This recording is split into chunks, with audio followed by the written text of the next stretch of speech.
Welcome to the first. You have a story. If you look back on your life, you've done things for the first time that no one in your family, in your town, in the country has done.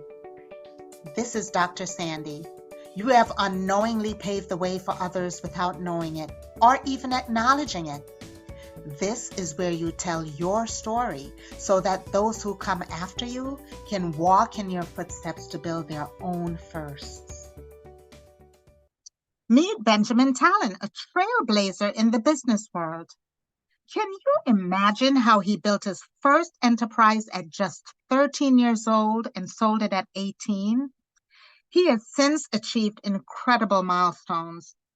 Benjamin was the first to create a top 15 business platform entirely bootstrapped, launch a 360-degree company diagnostics tool, which was free, and develop a management model for digital transformation and change management. He's also the first in his family to advise governments and live abroad. Benjamin's drive to challenge the status quo sets him apart from the rest. Welcome, Benjamin Talin. Hey, everybody, this is Dr. Sandi. You're on the first podcast. And today my guest is Benjamin. And Benjamin, how do you pronounce your last name? Talin or Talin? It's actually funny. It's everybody says it's how it wants it. So I usually say Benjamin Talin. So I go with this version, depending on country. Then you're Benjamin Talin. Tell us a little bit about yourself, Benjamin. Sure. Quick intro about myself. A rebel from the first moment, you can say, because literally built my first business when I was 13 and just wanted to actually do things differently.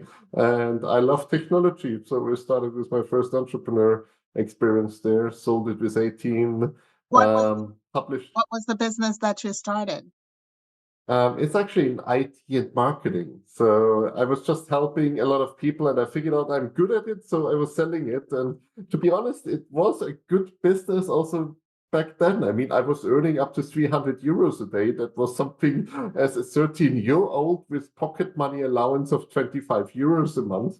It was good business, right? So, and yeah, I just figured out people are struggling with the basics. And the basics, I mean, literally like how to set up computers, but I also set up server networks for companies. I set up servers, literally, good old times to build it and to put it together, up until marketing campaigns. And yeah, then I had some people helping me and distributing it across the region.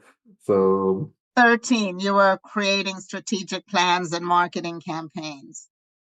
Yeah, because I was kind of like, oh, my parents needed it because my parents had a coffee shop. So I was just thinking how to actually optimize it. I'm always driven by optimization. If I see that something is not working, I need to optimize it.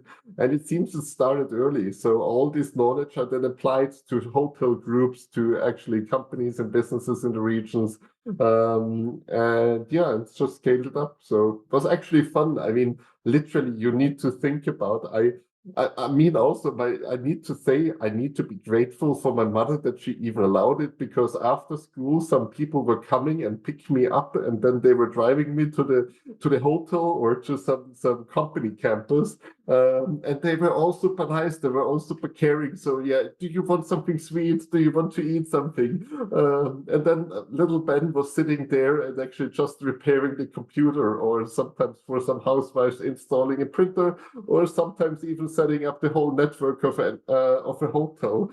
So this was my job. So it was in a way funny, yeah. That's a true gift. At that age, that's a gift. Did you feel you had an innate talent to do that, or did you take classes before? Actually, I didn't take class. I mean, I was just blessed in a way because my mother had, so my godfather, he had an IT repair shop. And due to that, we had early access to computers, good computers, and I am very competitive. So if somebody tells me that he knows it better, and I'm like, I gotta prove you wrong, I know it better. And I guess that is my gift to be actually super competitive, but not like I don't want to do harm to the others, but more like I want to be better than the other. Yes. So that's my gift that I got in a way. So each and every time there was something, I could spend hours and days to figure out how it works. And as I was doing it at scale, if you have one problem, it's fast to learn. But if you have hundreds of problems to solve, you are really learning fast. So for me, it was just a fast pace into how to use technology and what to do with technology and how can I leverage technology to do something better. And funnily, I back then I said when I sold the customer base, there was a real company I could sell, right? So I was selling the customer base with the end of 17, almost 18.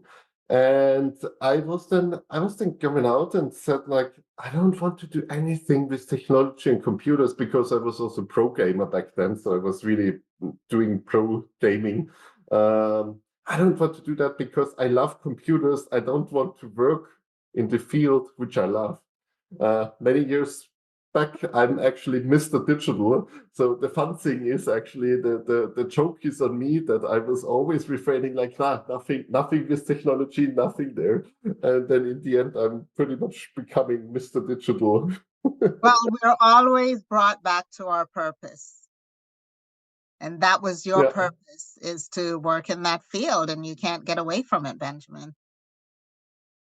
Yeah, it seems like it was just, it hooked me. Yeah. Yeah. So what's going on now in the world of digital? I mean, it's not digital anymore, and I figured out that digital is pretty much just also a buzzword we are using. So my stand in this whole topic really changed a lot. Because first I figured out that I love technology and I want to use technology to be entrepreneurial. Because of course, with 18 you sell your first company, you have some money, actually some good money. So what do? Of course, you're 18-year-old man, you have this kind of balls, so sorry for saying it, but you have an ego that is bigger than fitting into any barn door. So I created the next startup. I fucked it up big times. I created the next startup. I fucked it up big times. And I was just like, okay, it's not really working. I always had this hand and act problem. So no funding, no development, and no development, no funding. And so I was like, okay, I don't care. I create my own company. I create my own agency, and I do pretty much again selling of my knowledge and my services in a way. And drew one of the biggest and most innovative agencies in Switzerland, and then built my company group around. And also there was also a big risk involved, so I had a bankruptcy there. Then out of that created the company group, the whole group then with actually consulting company and agency, and there were 7 startups in the group. So I had my own accelerator in a way. And at the same time, it was also just into this field of how technology could work and should work. And I saw that most people understand in a way how to use technology, why they should use it, but they don't know how to actually change to it. So for them, it was like, I know that it's a hammer, but I don't know how to build a house. So it is useful to have this hammer, but the house is still not there. And so I came into a lot of this change management world, so digital transformation, change management, and I published a lot back then. I actually published in total now about 450 publications. Why? Um, so yeah, I was busy because for me it was sometimes just good to actually write it down and then actually challenge myself. So it was pretty much learning by writing. And then suddenly I found myself advising governments, a lot of and so I'm actually right now You advise them on the technology to use, on what upgrading their systems. What did you advise them on? actually more on a more general term. So they always called me in, and this started actually very early. They called me in and said like, "Hey Ben, how can we help businesses transform into digital versions? How can we upskill people? How can we drive innovation? How can we help companies to grow and use technology and so on. So more the economic development type. And suddenly also innovation development and innovation ecosystem. So that was more kind of like this. And often there was then also this question, so how will it evolve in the future? And I'm like, at the beginning, I don't know. I can just guess. I can just give you scenarios. And the fun thing is, I never thought about a title of that. For me, it was just like being in a workshop and just giving answers to things. So pretty pragmatic, right? And suddenly people were, so there was one government actually from Peru, and they were calling me up. They're needing a futurist, and they got a recommendation. Like futurist, okay, what That's is a nice that? name, though. That's a nice name to catch you. Yeah, and pretty much since then I figured out, yeah, I'm doing futurist work, so I'm more kind of like on the entrepreneurial futurist side, and that's how I'm advising governments. And that's also, so I created a lot of different models and concepts on how to actually transform industries, transform SMEs at scale. So always, these governments look at, we need to help a lot of people. We need to help the economy grow. We need to prepare the people for the future. So we need to prepare for the future of work. We need to prepare them how to use whatever. So this was suddenly a lot of the tasks I was doing, and I got frustrated. A lot of frustration there because most of the time they were just talking about some future fancy things about AI and blockchain, and we need to do this and that, and I just got so annoyed because I told them it's not about this. I mean, we have since 50 years, we have something like digitalization. Still, most companies are struggling with the basics. I mean, we have still companies not having a website, not having a real email address. They are still using some Google Gmail address. We have companies, they are not even using Excel spreadsheets. They don't even know how to use Excel spreadsheets. That is And true. That is true, Ben. And I've been talking about that a lot too, generationally. As you know, the world is all baby boomers now, right? The majority are people in their 60s, 70s, 80s, and they don't come from that digital environment. My mom is in her 80s and she's using a computer.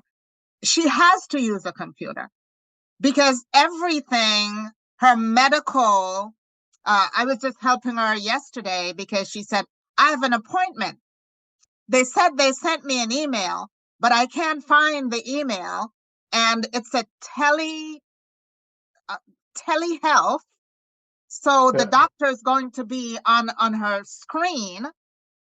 And she's like, I don't know how to do this. how to, yeah. So, And I'm glad I was here because I live between New York and Virginia. So I'm glad I was in New York and she lives in my house. So I was able to set her up like with 1 minute to spare. What if I was not here? So given that the generational difference with technology, how do we move forward when, you have the baby boomers, you have the Gen X's, you have the Gen Y's, and with the Gen Y, I'm going all over the place now because I'm getting excited.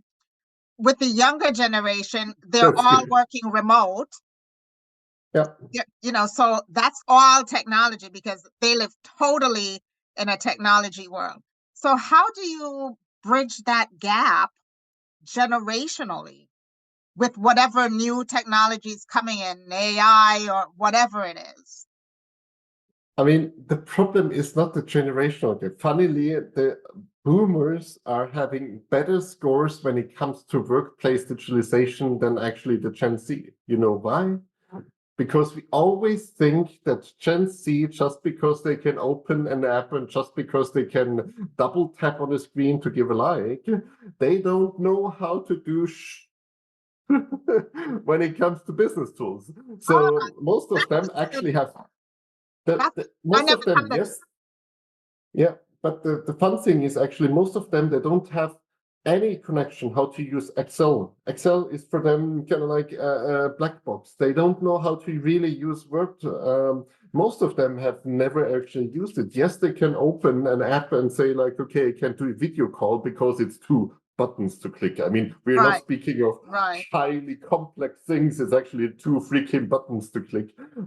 So that is something where I always get critical where I say, yes, somebody might be able to take a picture, use a filter, and actually post it, and maybe write a caption. But the problem is for businesses, it's actually not so true. And that's actually what I just recently heard from a German large industrial company.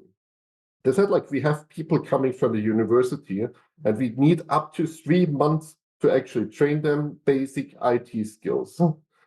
And actually, that is what they are telling me. So for them, it's like we have Gen Z coming out now, and they are coming from the university, and they should be super prepared. And they said, like, we need to prepare them how to use an Excel sheet. We need to prepare them how to actually operate in an ERP system.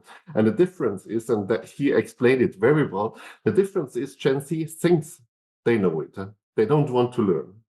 And the boomers, they know that they don't know it and they are eager to learn. So they have less adoption problems actually from the older generations than the younger generations, which is totally fascinating. But I mean, when he told me that, I was like, actually, true, yeah. That's I never thought of it that way. So I'm glad that you brought that up. But how do you pair up uh, a boomer with a Gen Z so they can kind of learn from each other? I had a marketing and analytics company that I sold also years Yeah, ago. And that's kind of, I started my company for women who were leaving the workforce because they had their second child. And at that time, remote was not an option. So yeah, they had to literally leave the workforce to go take care of their yeah, kids. And I had all this talent, Ivy League and really women who moved up the ladder and now had to leave. And so my business partner and I started a company to utilize those women. And we worked remotely. We were doing remote back in 2002. And mhm. we paired up. We started getting that same problem because we were probably 90% baby boomers like ourselves.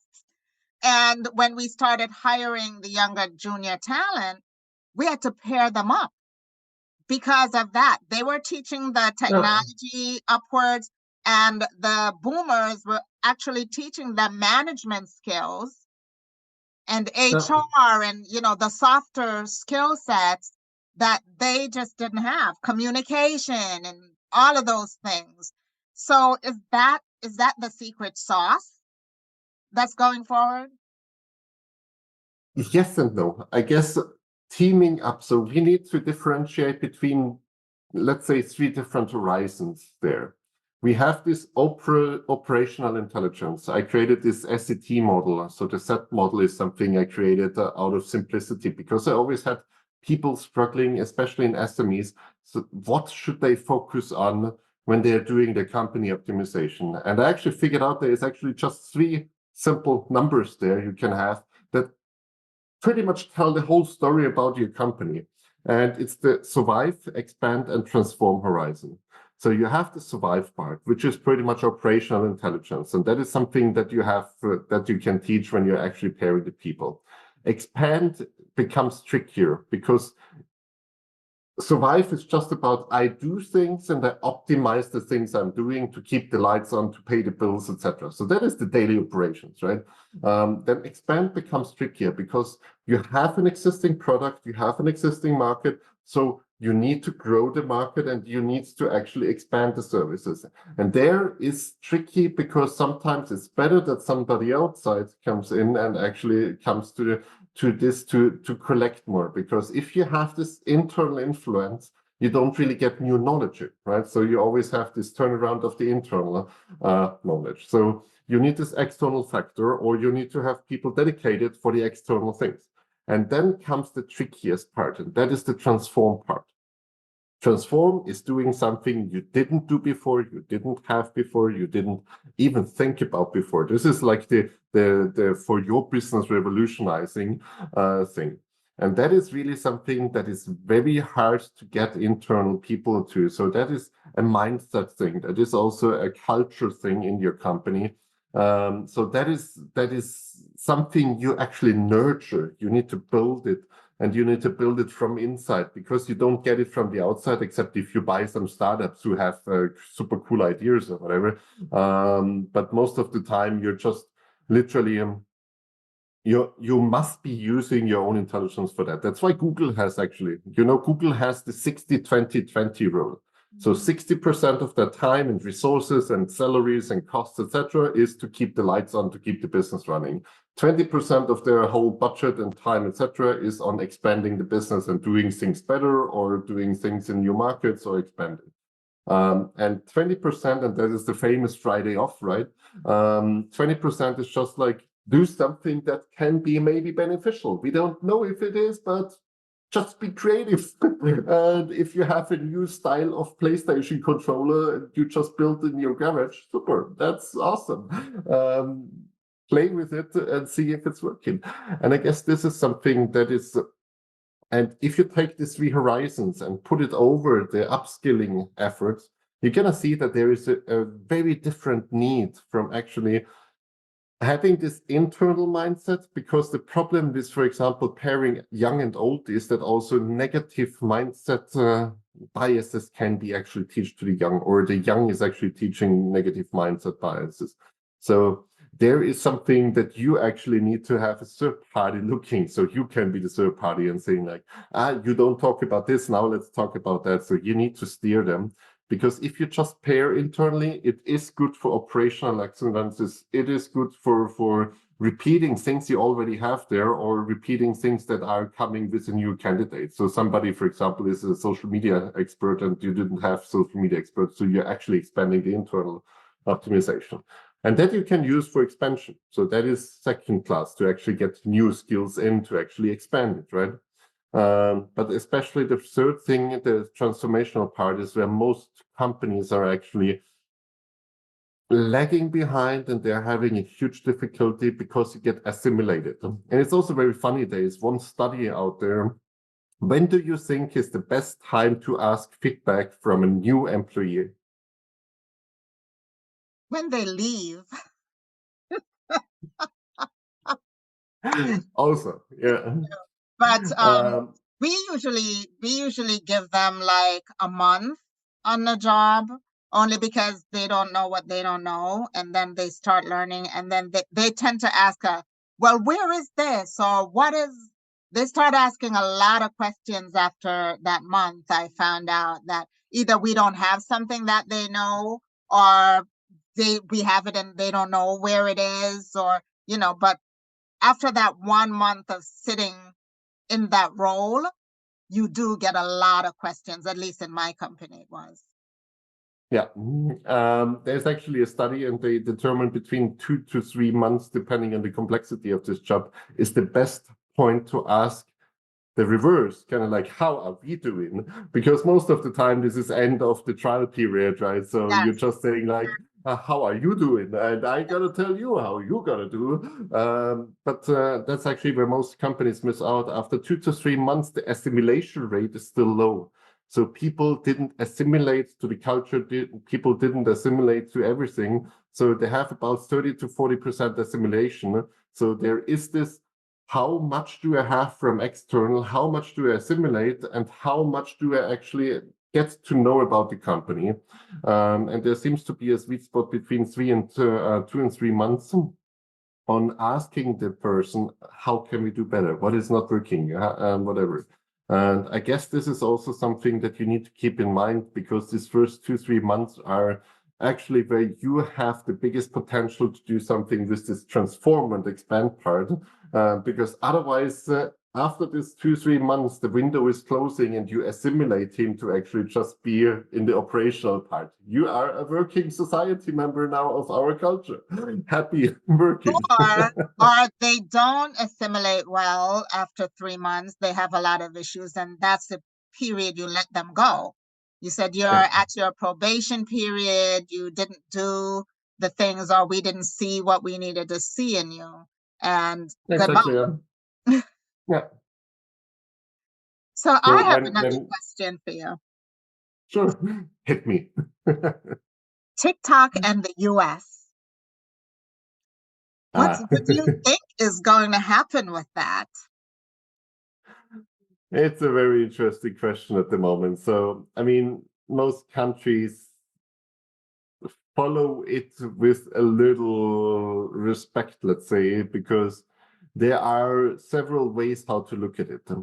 So you have this digital colonialism mindset because the fun thing was directly after all this was starting, the Congress was investing heavily. So all the members of the Congress were investing heavily, and there were already plans to actually buy it out. So people are seeing something like a cool to actually overtake TikTok because it's the biggest non-US platform in the world with one of the biggest data sets, which is in today's world actually a very, very powerful tool. The second thing is we also need to take care because there is always this somebody has access to my data. And I'm honestly speaking, tell me one big social media network that doesn't know my data. And I cannot really follow this argument. So it is, I guess, a combination between protectionism. It's also a combination between I can't do it, so I want to do it. And of course, also they see the business opportunity. So it might be also just a coup to actually get it. I guess it's rather a complicated thing. And for me personally, there is also a little sad moment in that because I was like, okay, now we are even politicizing social media platforms and how and where they are actually from. Because to be honest, the data is not something that is new. The security implications, I cannot follow the whole stream because most of the things is more kind of like I have fear from something I want to be feared of, not from really fear.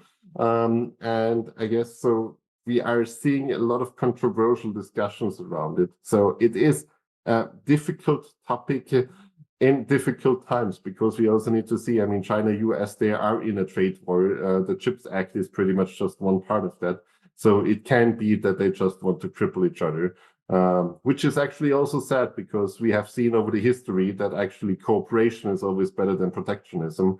So if we look at the bigger picture than just TikTok, if TikTok will be the second company because Huawei was the first company that was impacted by that, because it was actually proven to be one of the biggest phone producers in the world. And suddenly there was some we have national security implications. And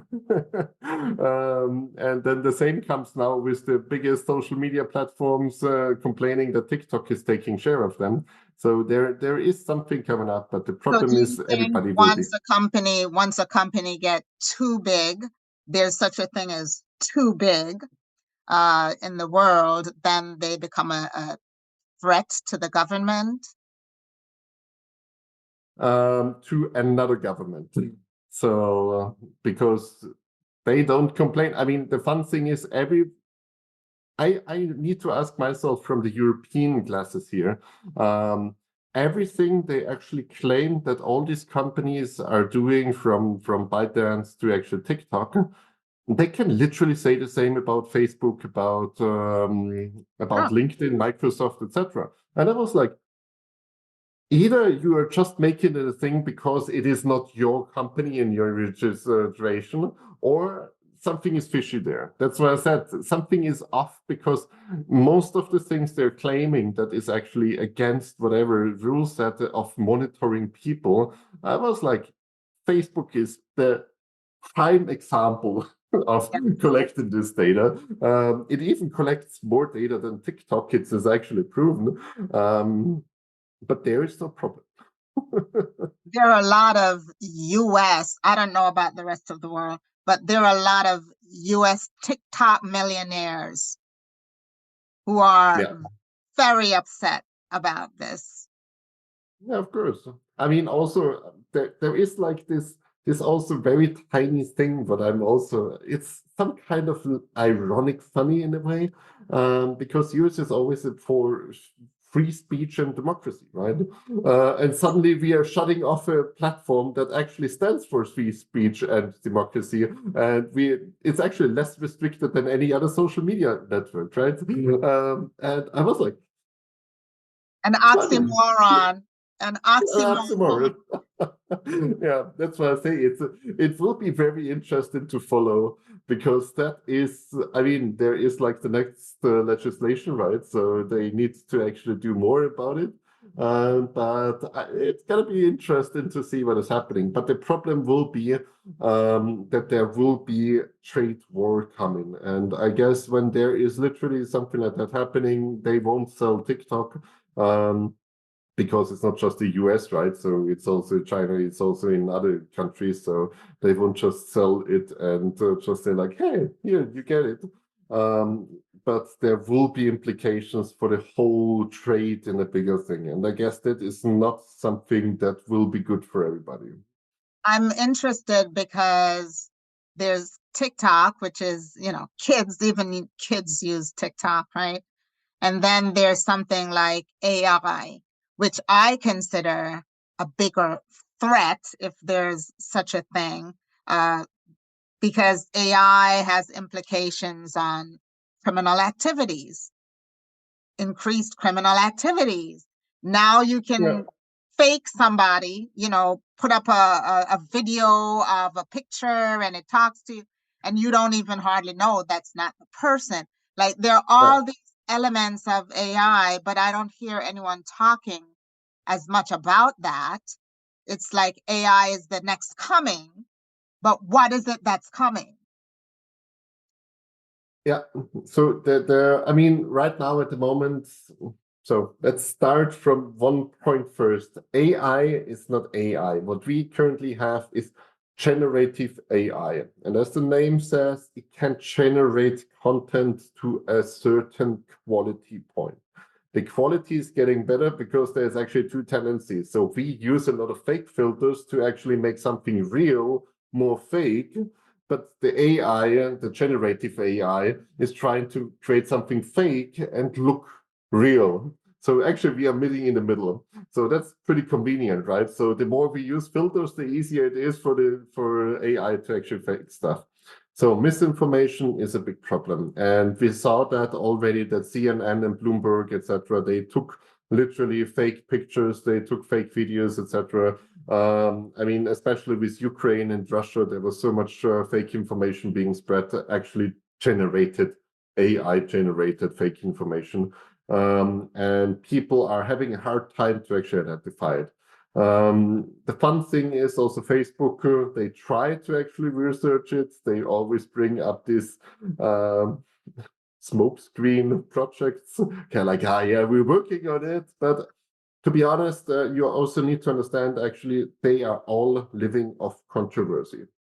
So they are super happy if people fight over it. They're super happy if such information is being produced, because that creates engagement and that creates buzz.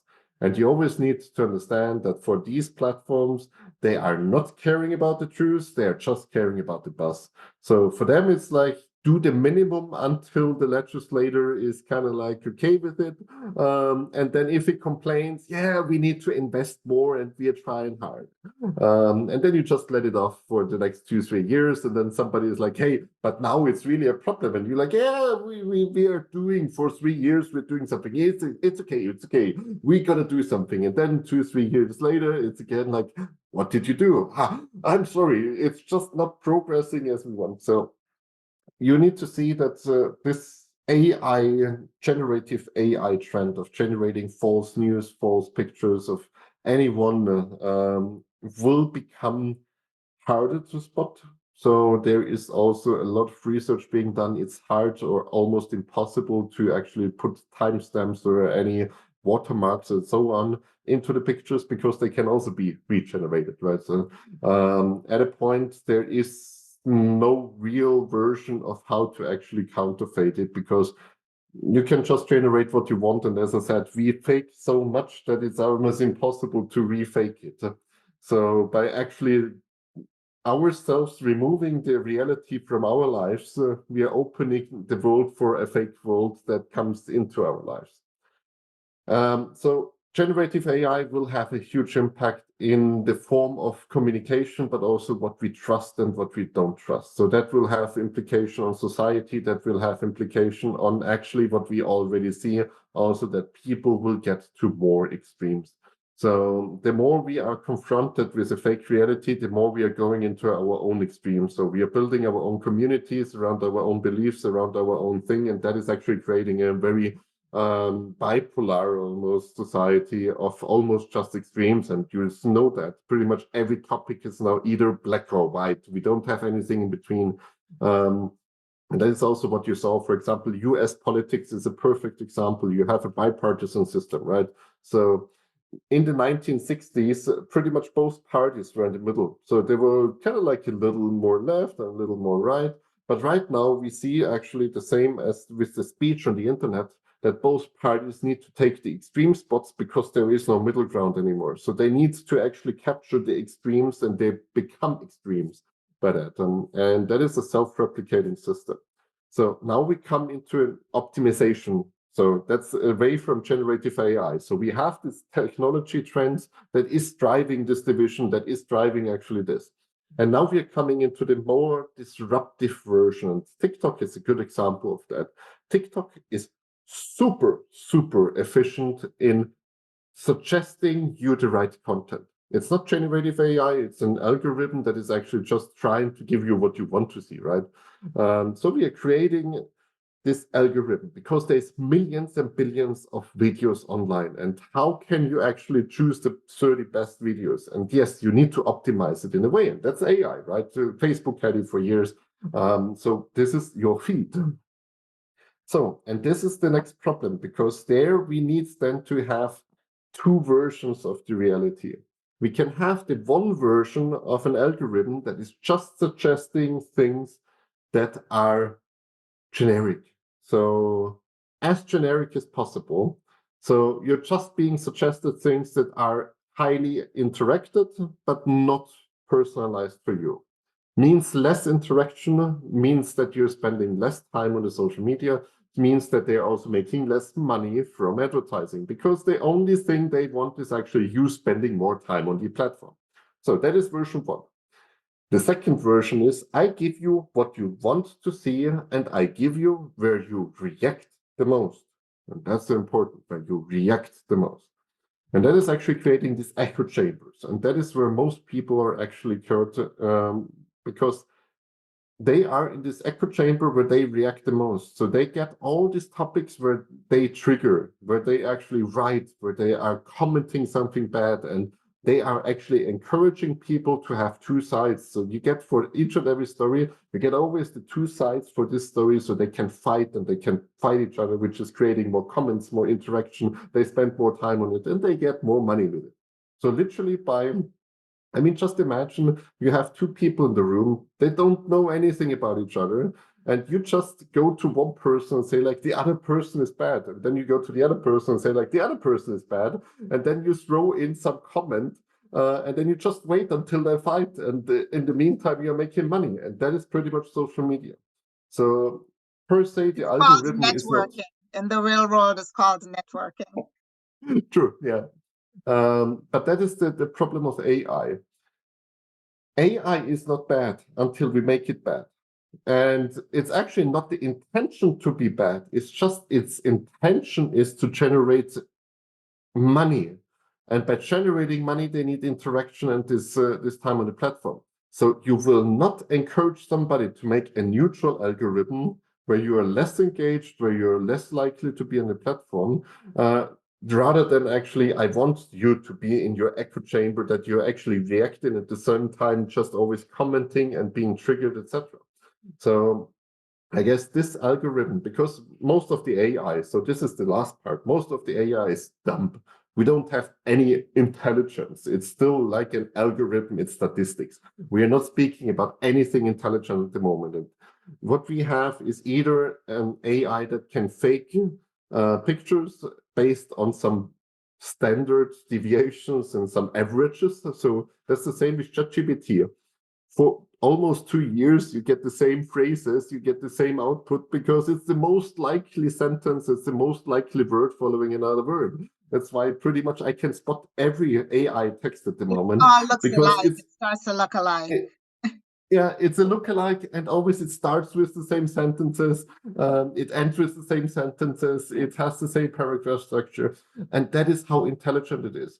And actually, there is one of the biggest studies right now. So they were looking into the real intelligence, and none of the models is by far smarter than a house cat or whatever. So even a house cat is smarter than all the best of the algorithms we have. So no, we don't have intelligent algorithms, but what we have is super optimized algorithms that can actually, I mean, look at the Amazon algorithm. Just to give you an example how effective this is.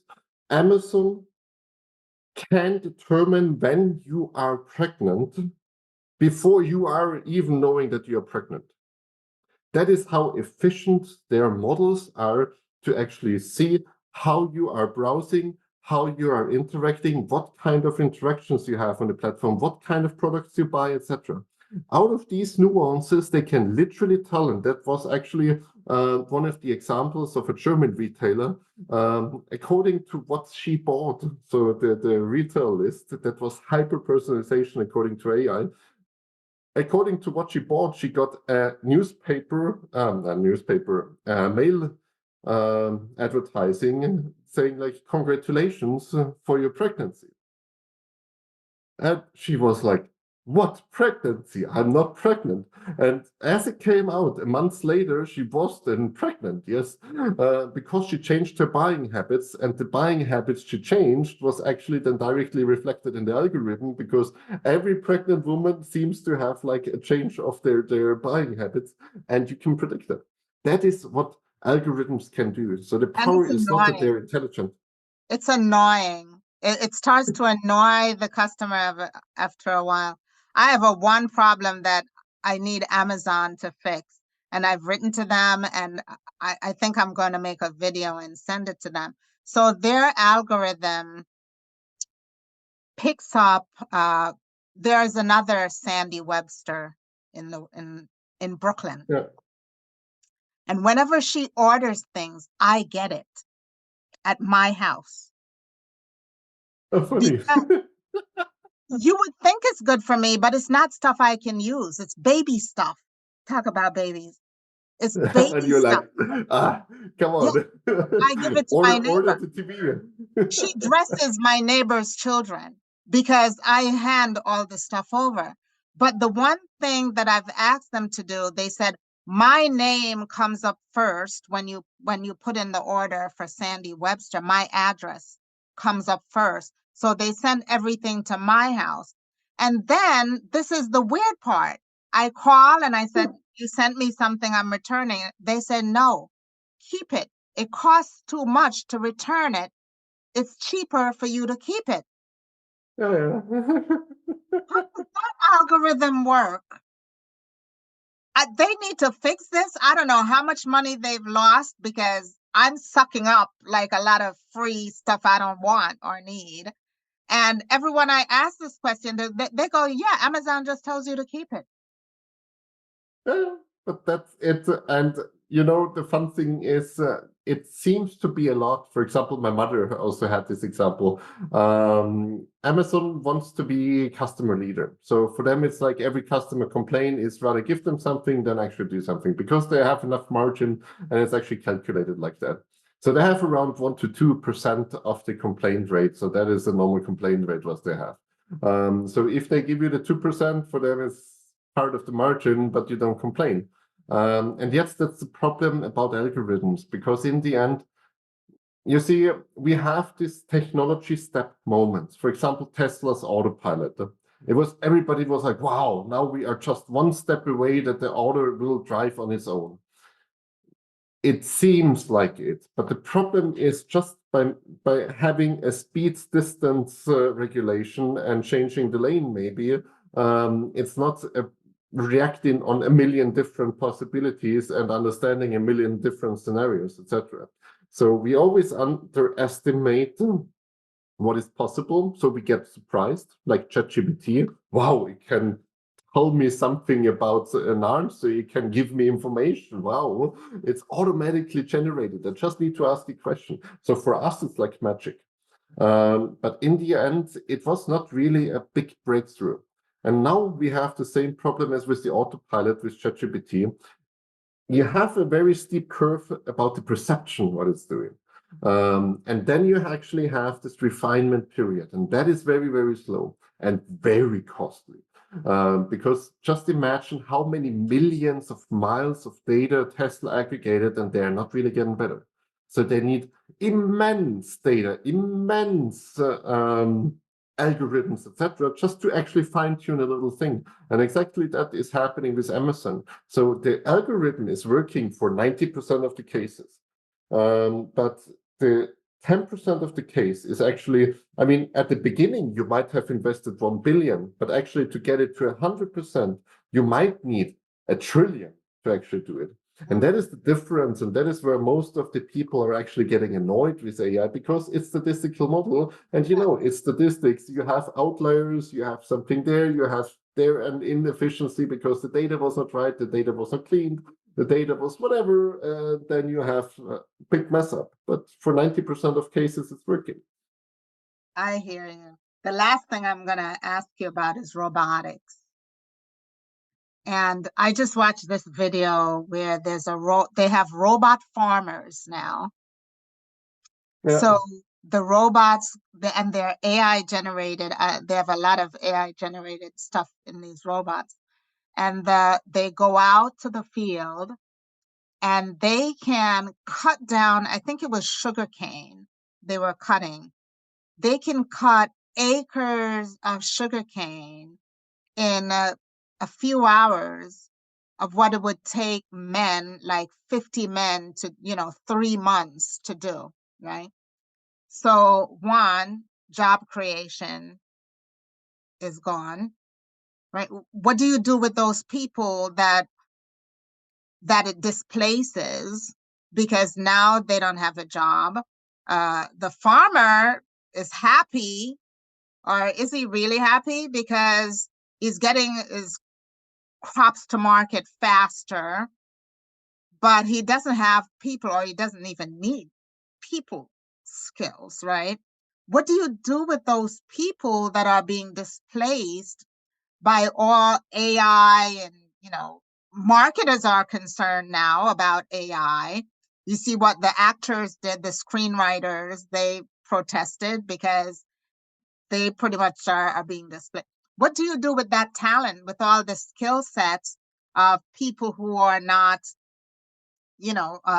equipped to participate in the AI world? I mean, we have a love relationship with farmers. That's the first thing. You know how much percentage is actually working in agriculture, and how much percentage is contributing to the global GDP? I do not. It's less than 1%. So it's actually, we have a very much a love relationship because we have seen it in the movies that people are working there. Automation in agriculture is already there. We have, I mean, the robot you're referring to was actually a generated version. So it's actually, if you call it a fake video, because sugarcane, you don't need to cut down by hand anymore. Sugarcane is actually mass produced with the same as you have with these milling machines. So it's actually huge tractors mowing it. And we don't really need human labor anymore when it comes to sugarcane, to wheat, to corn, etc. So we have this already there. That's why agriculture internationally is just less than 1% because we get super, super efficient when it comes to that. So yes, there will be a little bit more people displaced, and the bigger problem will be industrial production, because industry production is the same as agriculture back then. You need to see 150, 200 years ago, most of the people were working in an agriculture-related field because food production was inefficient. You needed a lot of people to work on that, and industrialization was high. So we had about 70% of people working in agriculture. Now it's less than 1%. So there was this displacement, and we still have the jobs. So people will find new jobs. It's now faster than 150, 200 years ago. Yes, I admit that. It's faster, but people will be there finding a new job opportunity. The bigger problem is, and I'm going to come to that in a bit, robotics will have an impact on certain things, but it's not as big as we wish it to be. And we are also not really there at the moment. Because if we really see what is the manual process in manufacturing, it's still very low.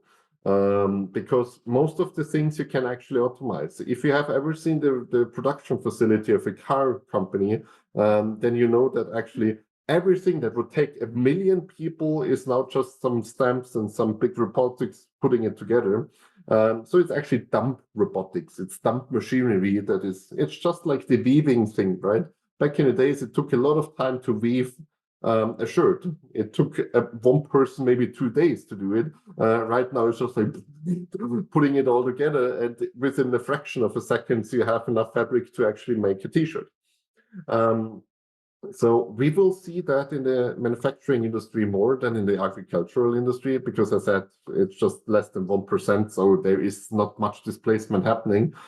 We either way have, I think, 70 or 60% of agricultural farming is based on huge machinery. So it's actually one farmer is doing like square kilometers of farming. Yes, this will be a little more efficient because you have this autonomous trucks, you have this autonomous machinery that will be doing the plowing in the fields and the harvesting, etc. But in total, it's just like between 10 people and 2 people. So we are not speaking about this big of an impact. For manufacturing, it will be a bigger impact. And you see that in different countries, you have different automation in the manufacturing industry. For example, South Korea is super, super highly automated. So they have a lot of machinery already running. And you saw what is happening there. So they also had a displacement between manufacturing jobs and actually upskilling. So people will move to a different industry. And I'm a big advocate, and I advocate this also on the EU level at the moment, that we actually need a fourth industry, because the third industry is services, right? So we have the services, everything from entertainment services, professional services, etc. Where 70% of the global GDP is being produced, and most people work in services. But there will be a difference between direct services and entertainment services. And I want, or I would need this fourth sector to actually differentiate between value-adding services. And I'm bad at saying like non-value-adding services, but let's put it like that. Because, for example, you see this creator economy.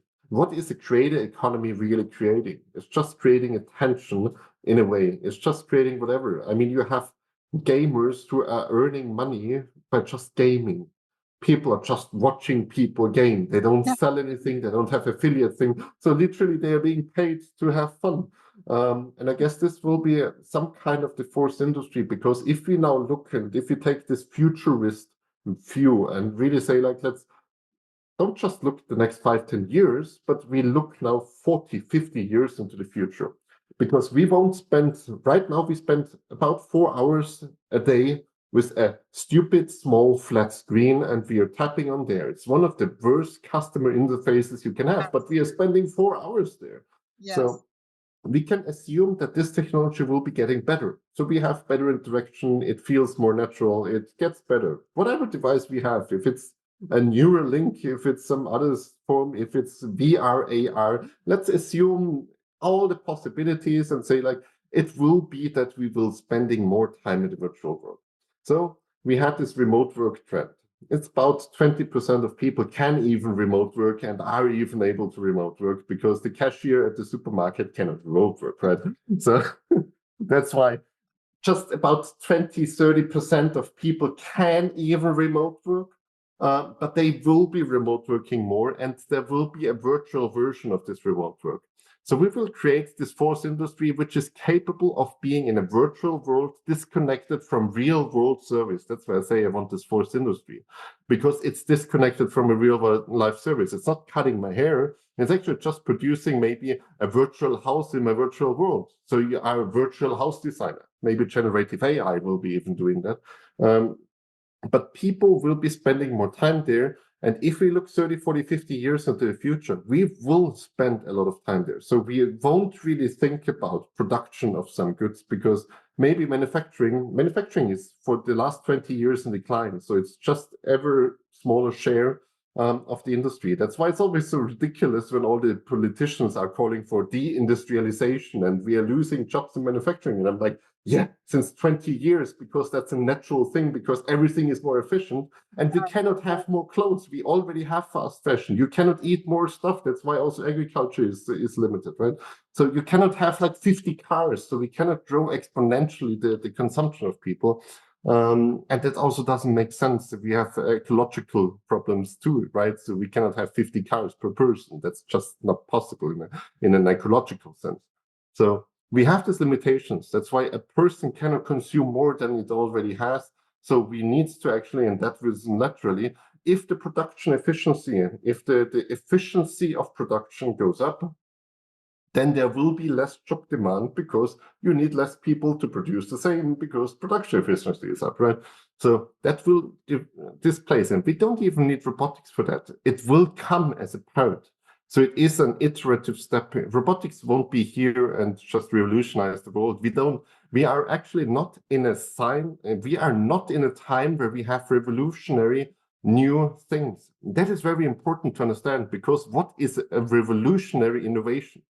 Revolutionary innovation is only when there is a new product for a new market. And we don't have that. The last big revolutionary thing was actually the internet, because it created the market with a new technology. But everything on the internet is actually just a little better. So an algorithm is just a little better. AI is just a little better for what it's doing. It's just a little more optimizing. It's a little more here. It's a little more there. The same is with robotics. Robotics is just a little better machine that automates things. So it's from the weaving machine, the first weaving machine with the steam, to actually something. It's just a little more accurate in doing something, or a little more smarter in doing something. So we're going to see that this will evolve over time. There's not just robotics and human robotics, etc., involved, but there are many other things, like industrial production will get it more efficient. So we will see people need to upskill. People need to upskill to completely new jobs. And the most fascinating thing will be this displacement will lead to actually what I call the fourth industry, that we have more time to actually just to have the recreational part, to just enjoy, to pay somebody to actually entertain us, because it's boring to play a game. So I watch somebody play a game, right? So I don't even care of playing a game anymore. I just watch somebody playing this game. And I guess this will be the natural way. So we will be displacing a lot of the traditional jobs, what we've seen. That's why we have this love for agricultural jobs, even though it's almost inexistent anymore. But in the end, what we will see is there is a huge transformation to this creationary, this I feel good industries. Sorry for taking a little time here, but it's a lot of things putting together. It's a good place to stop, because I could talk forever. I did a podcast with Michael Rada about waste and recycling, and he's like the internet 5.0, like he's the guy for that stuff. So all of this that we're talking about, create waste. There's a lot of waste that's going to happen. What do we do with that in the world? How do we recycle that? How do we, people put it into the water, they put it into the ground, and maybe space is going to be the next big thing. Because I just made a LinkedIn post that officially there are now, and there's an international registration. So if you want to send up satellites, you actually need to register it. officially we now marked the number that we have about 1 million satellites being registered, being sent to space. So right now we have around 12,000, I guess, or 9,000. So just imagine, just now we have 9,000 satellites, and we already have the problem that astronomers say, like, they are flying. We are observing a star, and they're Yes, just flying in between. Like, what the fuck? And now we have the situation that within the next 10 to 15 years, people will be sending 1 million satellites to space. So might be an interesting information connected to that. Yeah, space will be the next space dump. that's frontier, like Star Trek, when they say the new frontier, and that's really where we're going. But it's been Yeah. so good What can we destroy next? Like oceans. We did the oceans. exactly, Land. We also exactly. did that. Air. It's already gone. But I we tell can you, it's destroy the not. universe. We need a wake-up call. And for me, a wake-up call is to travel and see the world. And I went to Alaska and I could see, I used to watch the movies and everything was frozen like tundra. And then I go to Alaska in a cruise ship, which is creating pollution in the water, right? And these big chunks of glacier are just falling off because Yeah. global warming, and this was years ago, this was probably early 2000s or late 1990s. And you could just stand there and watch the big chunks falling off. I don't even know what it is today because you could see the water line and how everything's eroded, and it, it just caused like your heart to break, right? And Yeah. I just got back from Hawaii. We did a helicopter tour and you could see that all that land, people are finding ways to get there. And once people go in, it just goes amok. And that causes like agita inside of me, like, oh my God, all this stuff. The next generation is not even going to see any of this stuff. The world is just I eroding under us, right? yeah. And we're But the cause. that is the little selfishness. That is the funny little selfishness that is actually everybody doing. And I have one single anecdote which is putting it a very good thing. For example, they had this problem that Machu Picchu is eroding. You know why? We go up there and walk all over it. No, because everybody takes a small piece. So everybody is just going there and wants a small piece from that until everything is gone. So we actually lost about half of Machu Picchu because people were literally just going there and taking stones, etc. I So did not take a stone. I did not take a stone. Thank you very much. I did walk. And when I was walking all over it, I was thinking that our footprints are eroding and also, pushing yeah, down all of that. yeah. It's just too much traffic. But I did not take a piece, Ben. Thank you very And much. but most people are doing it, and that's actually why Machu Picchu is now about 1/3 smaller than it used to be. And so that is just a good example how we are dealing with this thing. So we as a human race, we are notoriously bad in actually optimizing a social good. That's why we have this all these social studies around this, but pretty much we are super bad at anticipating that. And everybody, and it's so funny in every discussion, you always have this, for example, with cars, right? We should not drive a lot of cars. We should not drive with gasoline because it's using gasoline. It's actually harming the environment. But just look at the fumes. Don't talk about CO2. It's just the fumes, just the smog you're creating. It's actually creating an outfall. And everybody's like, yeah, but I just drive my car and I'm entitled to driving my car. And I'm like, yeah, if that's 8 million people, 8 billion people were doing the same, we would be pretty much fucked. But Yeah. that is the problem. That like all the people who take the stones, there was actually a funny discussion on social media, kind of like, why should they forbid me? Because now it's actually they control it very hard. Why should they forbid me to take a stone? So people don't even realize it. For them, it's like I'm entitled to take the stone there because it's just a stone. I And said it's the very same funny thing, to, Ben, about the coral. I said the same yeah, thing. Why can't I take this home? And because it's eroding the coral reefs Yeah, and it's messing up the world. And you just want your yeah. little And it's souvenir. a million people taking one piece. It's suddenly a million corals. So, Yeah. Thank you and the so same is with much. Machu Picchu. Very interesting. I'd love to have you back sometime because I could talk Sure. on 50 different topics with you about this. So I appreciate your coming. And Thank you for taking the time also. absolutely, absolutely. I'll let you know when we're ready and when we'll be putting this podcast up. Great. Thank you. Have a Thanks great for having day me. or early morning or afternoon, wherever you are. Afternoon, yeah. Now it's afternoon, but I gotta work for another maybe 10 hours. So I'll be there with you. Have a great afternoon. you too, Sandy. Take care. Ciao. Thanks again. This is Dr. Sandi. Thank you so much for sharing your journey on the first, where no two stories are alike, even if the circumstances are similar.